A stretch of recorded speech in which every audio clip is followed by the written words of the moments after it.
kind of CAD system. Then we also have the ability to snap onto scan geometry.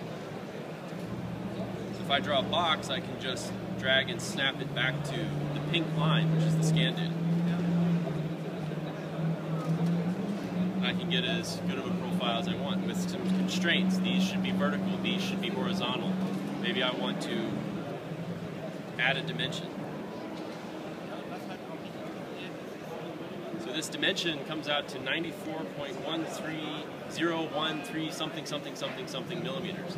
Nobody really designs things that way. That's what happens when we make physical parts. Things change a little bit. So we have the ability with the parametric engine here that we can just change and override the dimensions. This should just be 94 millimeters. And that changes the sketch to match the design intent of what somebody actually was thinking when they designed this.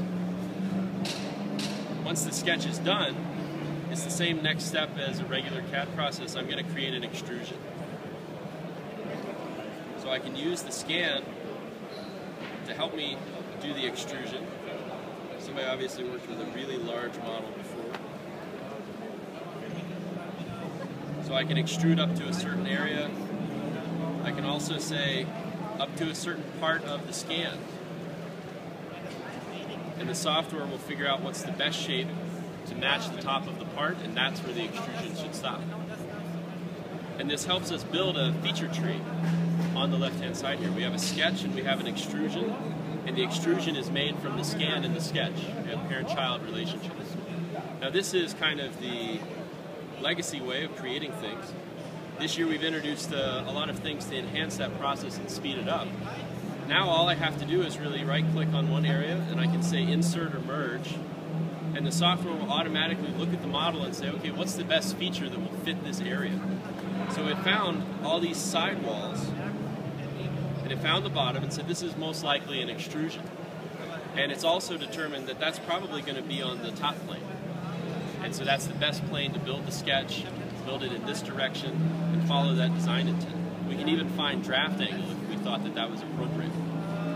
And if we go to the next stage, the software automatically builds that sketch this time, instead of us building it manually.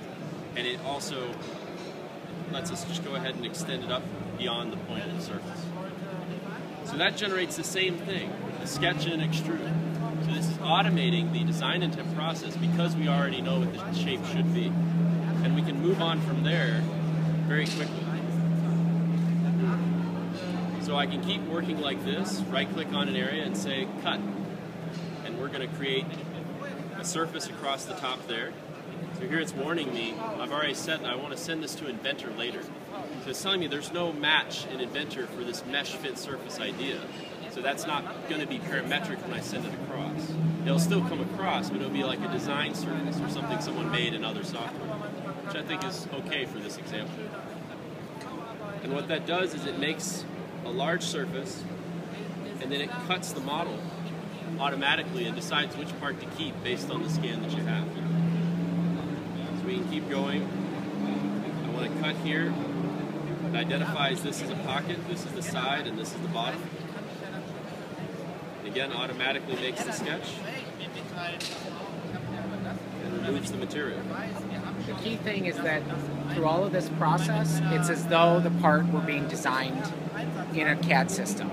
So what you end up with is a true CAD model, and that's the critical thing, that if you're going to scan something to build the CAD model, the way that you're going to want to use it downstream is as a CAD model, as though it were designed from scratch in your CAD software. And that's what's unique about Rapidform.